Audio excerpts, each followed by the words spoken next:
യേശുക്രിസ്തുവിൻ്റെ പരിശുദ്ധമായ നാമം മഹത്വപ്പെടുമാറാകട്ടെ. എബ്രായർക്ക് എഴുതിയ ലേഖനം 12-ാം അധ്യായം 28-ാമത്തെ വാക്യം. ആകയാൽ ഇളകാത്ത രാജ്യം പ്രാപിക്കുന്നതുകൊണ്ട് നാം നന്ദിയുള്ളവരായി ദൈവത്തിന് പ്രസാദം വരുമാറ് ഭക്തിയോടും ഭയത്തോടും കൂടെ സേവ ചെയ്യുക. ദൈവത്തിന് സ്തോത്രം. ലോകത്തിൽ പലതരം ഗെയിംസ് ഉണ്ട്. Football, volleyball, basket, cricket, soccer മുതലായ പലതരം ഗെയിംസ് ഉണ്ട്. പക്ഷേ ലോകത്തിലെവിടെയായാലും കളിക്കളത്തിൽ ഒരു നിയമമുണ്ട്. അതുപോലെ തന്നെ സ്പോർട്സ് ഉണ്ട് പലതരത്തിലുള്ളതായ. എന്നാൽ സ്പോർട്സിനും അതിൻ്റേതായ കർശനമായ നിയമങ്ങളുണ്ട് ലോകത്തെവിടെയായാലും. ആ കർശനമായ നിയമങ്ങൾ ലംഘിച്ചാൽ സ്പോർട്സ് അതിൽ നിന്ന് കളിക്കുന്നവൻ പുറത്താകും, കളിക്കളത്തിന് പുറത്തായി പോകും. എല്ലാ കളിക്കളങ്ങളിലും റെഫറി ഉണ്ട്. റെഫറിയോടുകൂടെ മാത്രമേ കളിക്കളമുള്ളൂ.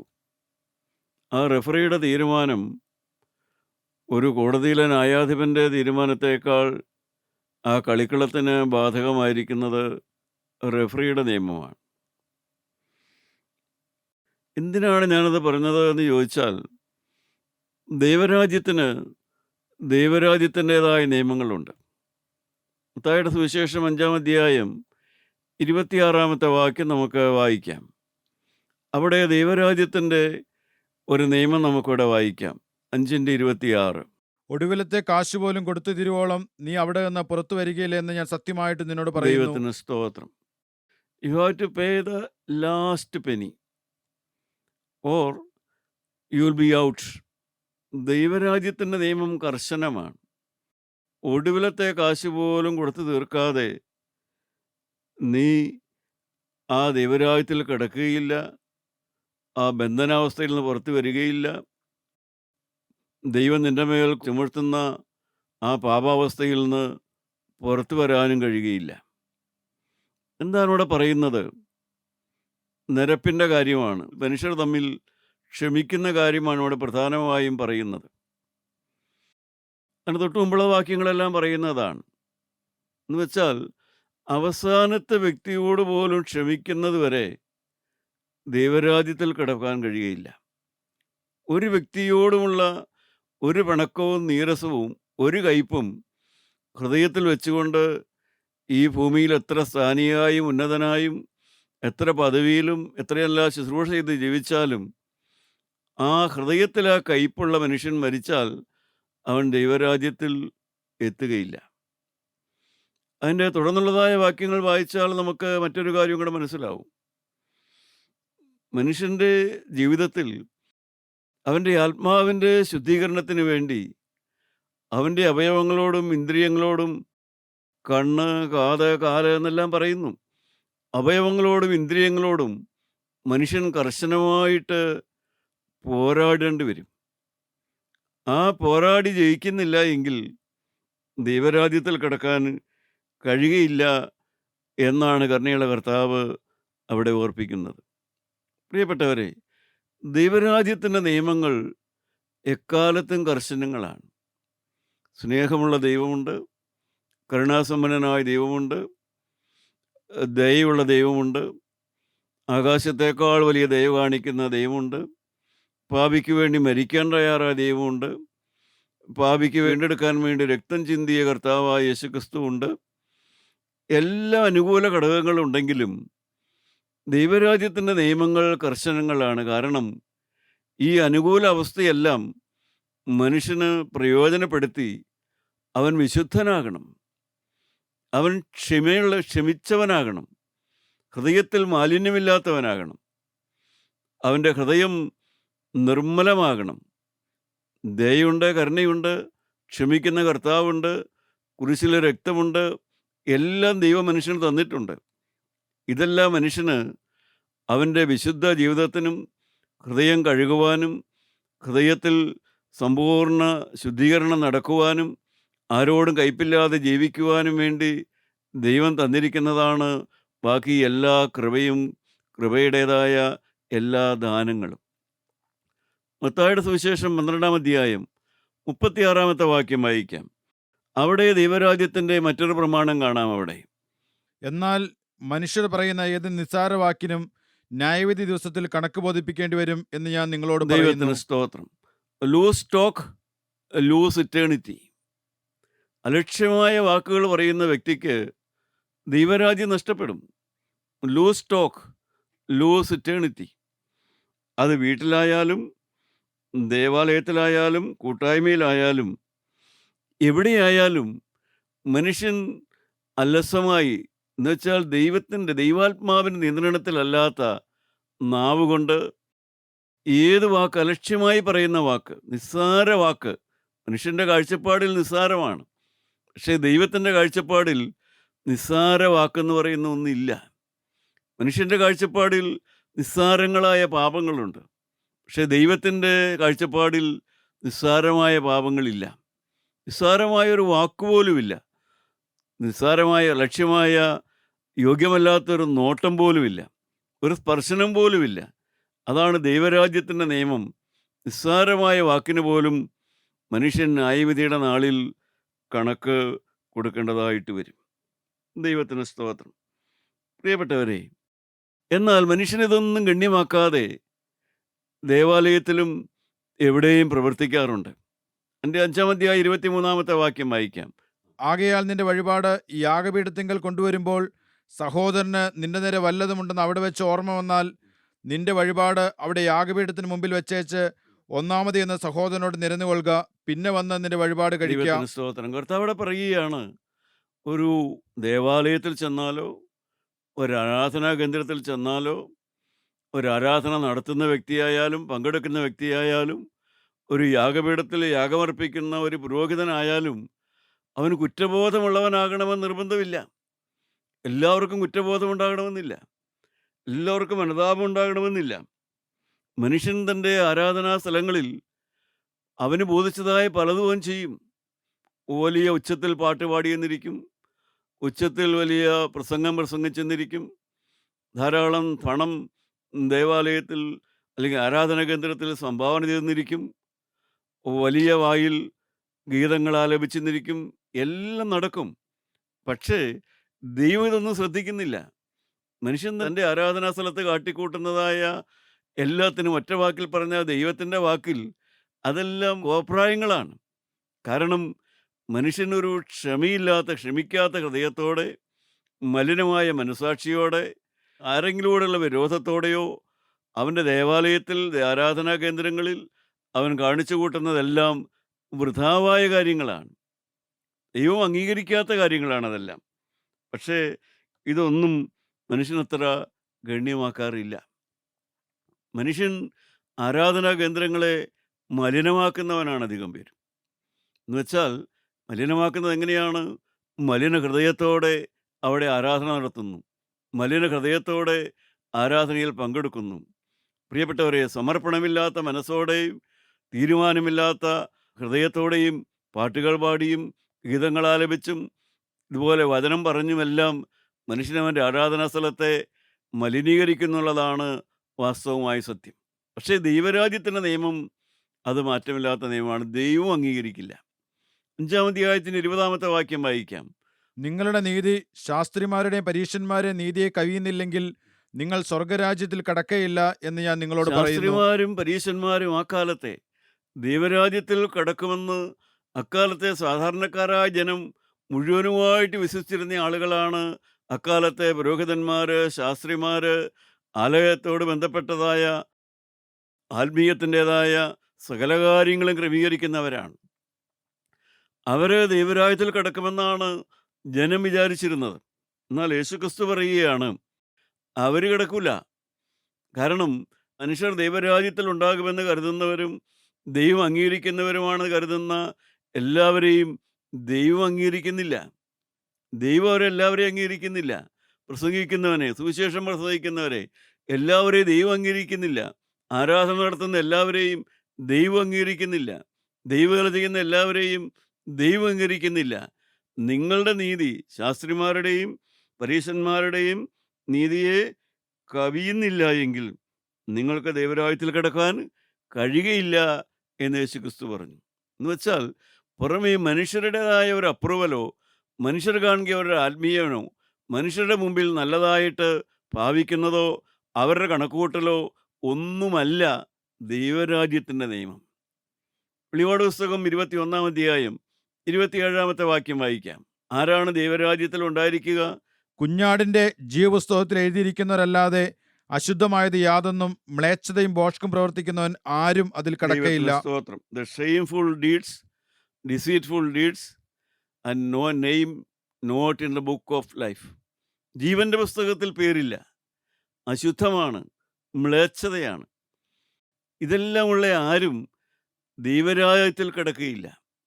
കർണിയുടെ കർത്താവായ യേശു ഈ 7 സഭകളെക്കുറിച്ച് വെളിപാട് പുസ്തകത്തിൻ്റെ 2ഉം 3ഉം അധ്യായത്തിൽ വിശദമായിട്ട് പറയുന്നുണ്ട്. ചില സഭകൾക്ക് ദോഷമുണ്ട്, ചില സഭകൾ ദോഷമൊന്നും ഇല്ലാത്തതായിട്ടും കർത്താവ് അവിടെ പറയുന്നുണ്ട്. പക്ഷേ ആ സഭകളിലുള്ള ആരെങ്കിലും ദൈവരാജ്യത്തിലുണ്ടാകുമെന്ന് കർത്താവ് പറയുന്നില്ല. ഉണ്ടാകാം, ഉണ്ടാകാതിരിക്കാം. പക്ഷേ ഉണ്ടാകണമെങ്കിൽ ഏത് സഭയിലുള്ളവനായാലും, പ്രിയപ്പെട്ടവരെ, ഏത് പേരിലുള്ള സഭയിലുള്ളവനായാലും അവൻ ജീവൻ്റെ പുസ്തകത്തിൽ പേരുള്ളവനായിരിക്കണം. മാത്രം പോരാ, ഒന്നുകൂടെ വായിച്ചു കേൾക്കാം. കുഞ്ഞാടിന്റെ ജീവപുസ്തകത്തിൽ എഴുതിയിരിക്കുന്നവരല്ലാതെ അശുദ്ധമായത് യാതൊന്നും മ്ലേച്ഛതയും ഭോഷ്കും പ്രവർത്തിക്കുന്നവൻ ആരും അതിൽ കടക്കയില്ല. അശുദ്ധമായത്, മ്ലേച്ഛത, ഭോഷ്ക് എന്ന് വെച്ചാൽ കൗശലവും വ്യാജവും ശുദ്ധിയില്ലാത്ത ഹൃദയത്തോടെ ആരും ദൈവരാജ്യത്തിലുണ്ടാവില്ല.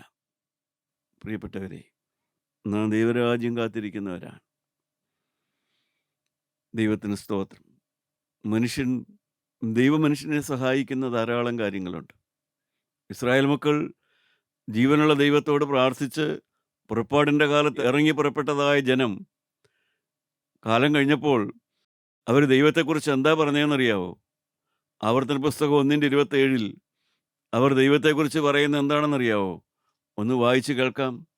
യഹോവ നമ്മെ പകയ്ക്കിയാൽ നമ്മെ നശിപ്പിപ്പാൻ തക്കവണ്ണം അമോര്യരുടെ കയ്യിൽ ഏൽപ്പിക്കേണ്ടതിന് മിസ്രയീം ദേശത്ത് നിന്ന് കൊണ്ടുവന്നിരിക്കുന്നു. ദൈവത്തിന് സ്തോത്രം. പ്രിയപ്പെട്ടവരെ, അവർ പറയുകയാണ്, ദൈവം ഞങ്ങളുടെ കണ്ണുനീര് കണ്ട് ഞങ്ങളെ രക്ഷിച്ചു, ഞങ്ങളെ മിസ്രയീമിൽ നിന്ന് രക്ഷിച്ചു, അടിമ വീടായ മിസ്രയീമിലെ ഒഴിയമലയിൽ നിന്ന് ദൈവം ഞങ്ങളെ രക്ഷിച്ചു, ദൈവം ഞങ്ങളെ സഹായിച്ചു എന്നല്ല. ദൈവത്തോടു കൂടെ നടന്ന് ഏതാണ്ട് 38 വർഷം ദൈവത്തോടു കൂടെ നടന്നു കഴിഞ്ഞിട്ട് ആ ജനം പറയുകയാണ്, ഞങ്ങളെ ദൈവം കൊണ്ടുവന്നത്, മിസ്രയീമിൽ നിന്ന് കൊണ്ടുവന്നത് നശിപ്പിക്കാനാണ്. ഞങ്ങളോട് ദൈവത്തിന് സ്നേഹമില്ല, ഞങ്ങളെ ദൈവം കണക്കാക്കുന്നില്ല. ദൈവത്തിന് ഞങ്ങളോട് സ്നേഹമില്ലാത്തത് കൊണ്ട് ഞങ്ങളെ നശിപ്പിക്കാൻ വേണ്ടിയാണ് ദൈവം ഞങ്ങളെ മിസ്രയീമിൽ നിന്ന് കൊണ്ടുവന്നതെന്ന്. എൻ്റെ പ്രിയപ്പെട്ടവരെ, ഇതാണ് മനുഷ്യ ഹൃദയം എന്ന് പറയുന്നത്. ഇതാണ് മനുഷ്യ ഹൃദയത്തിൻ്റെ യഥാർത്ഥ അവസ്ഥയെന്ന് പറയുന്നത്. ആവശ്യക്കാരായിട്ട് നിലവിളിച്ചവരാണവർ, കണ്ണുനീരോടുകൂടെ നിലവിളിച്ചവരാണവർ. എത്രയോ വർഷം, 430 കൊല്ലക്കാലം നിലവിളിച്ചതാണ് ഇസ്രായേൽ ജനം. ആ നിലവിളിക്ക് ശേഷം ദൈവം വിടുവിച്ചു കഴിഞ്ഞപ്പോൾ ഇപ്പോൾ അവരുടെ അഭിപ്രായം എന്താണ്?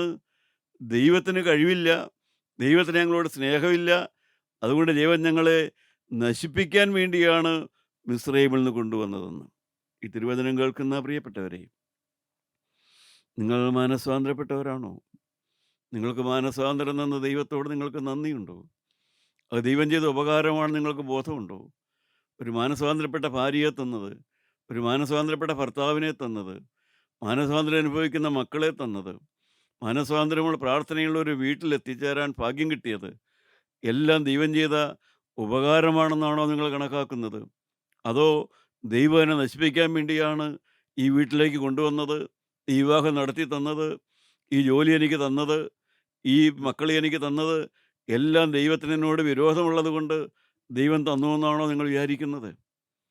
പ്രിയപ്പെട്ടവരെ, കണ്ണുകുരുടായി പോകുന്ന ഭക്തന്മാരുണ്ട്, അലസമായി സംസാരിക്കുന്ന ഭക്തന്മാരുണ്ട്.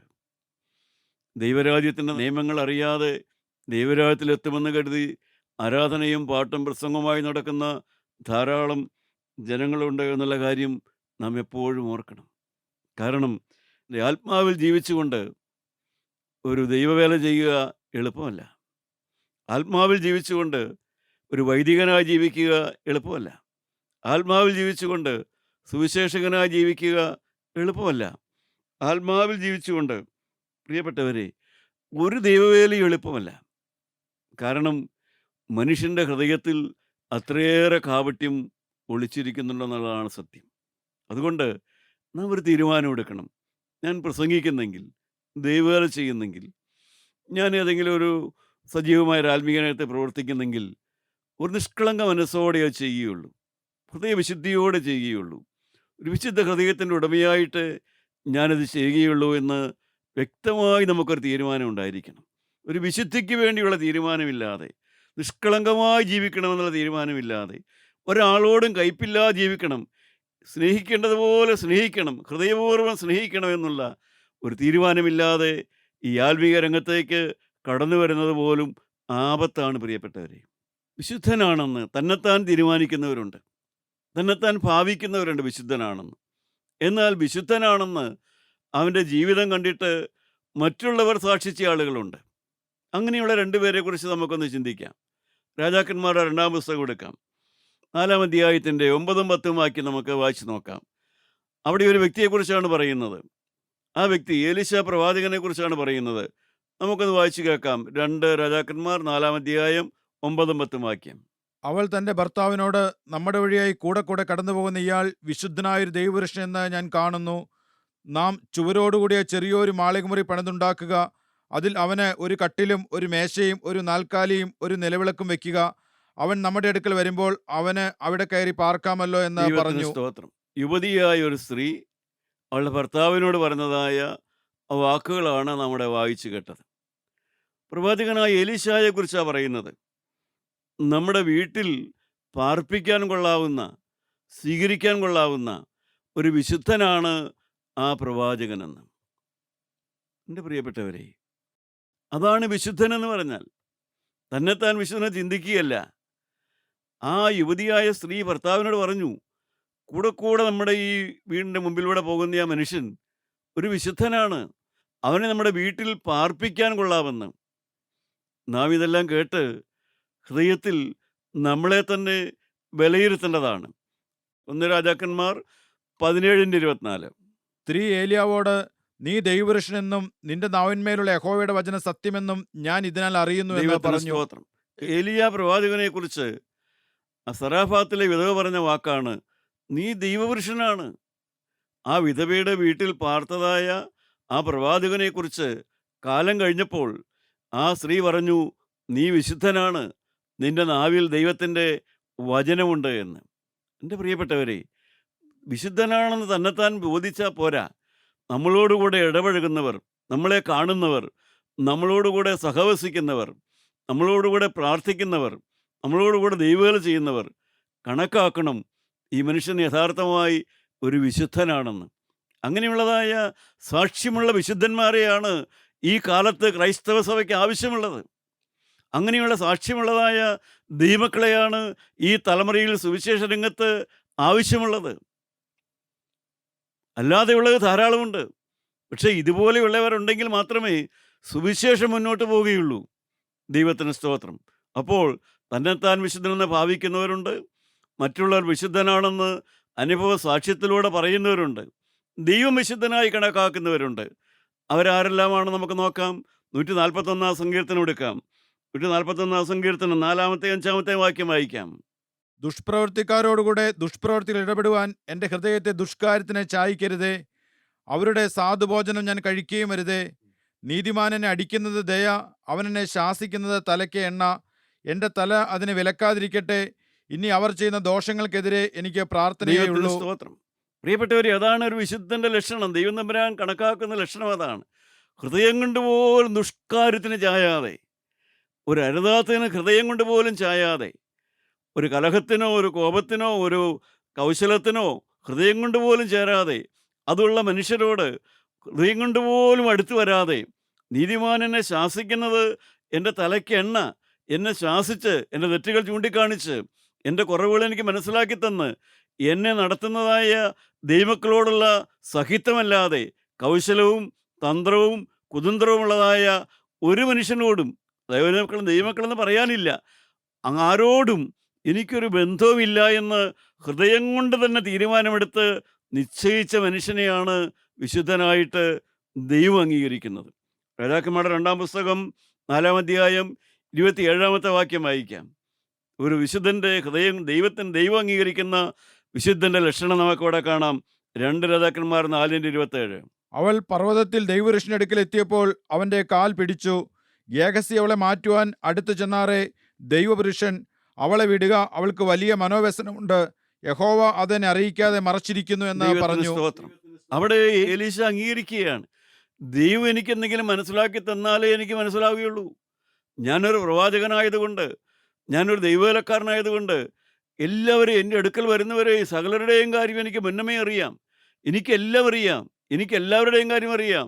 എനിക്കെല്ലാവരുടെയും ഹൃദയം അറിയാം. എനിക്കെല്ലാം മനസ്സിലാകും. ദൈവം എനിക്ക് എന്തെങ്കിലും വെളിപ്പെടുത്തി തന്നാൽ മാത്രമേ എനിക്ക് മനസ്സിലാവുകയുള്ളൂ. ഞാനൊരു നിസ്സാര മനുഷ്യൻ. ദൈവം എന്നോട് ആ വ്യക്തിയുടെ കാര്യം സംസാരിക്കാൻ പറഞ്ഞാൽ ആ വ്യക്തിയോട് ഞാൻ സംസാരിക്കാം. ആ വ്യക്തിയുടെ ഗുണത്തിനായിട്ട് എന്തെങ്കിലും പ്രാർത്ഥിക്കണമെന്ന് പറഞ്ഞാൽ ഞാൻ പ്രാർത്ഥിക്കാം. ആ വ്യക്തിക്ക് ദൈവം സൗഖ്യം കൊടുക്കാൻ ആഗ്രഹിക്കുന്നെങ്കിൽ ഞാനും പ്രാർത്ഥിക്കാം. കരുണ തോന്നി ദൈവഹിതം പോലെ ആ വ്യക്തിക്ക് സൗഖ്യം കൊടുത്തുന്നിരിക്കും. അല്ലാതെ ഞാനൊരു അധികാരം ഉപയോഗിച്ച് എനിക്കെല്ലാം അറിയാമെന്നുള്ളതായ ഭാവമല്ല. ദൈവം എനിക്ക് മനസ്സിലാക്കി തന്നാൽ എനിക്ക് മനസ്സിലാകും. എൻ്റെ പ്രിയപ്പെട്ടവരെ, ദൈവത്തിന് സ്തോത്രം. ജീവനുള്ള ദൈവം നമ്മുടെ ഹൃദയത്തോട് സംസാരിക്കട്ടെ. ദൈവരാജ്യം ലക്ഷ്യമാക്കി നാം ജീവിക്കുക. അതിന് കാതലായതാണ് ദൈവരാജ്യത്തിൻ്റെ നിയമങ്ങൾ. കർശനങ്ങളാണ്. സഭയനുസരിച്ച് മാറ്റമില്ല, പ്രായമനുസരിച്ച് മാറ്റമില്ല, സാഹചര്യം അനുസരിച്ച് മാറ്റമില്ല.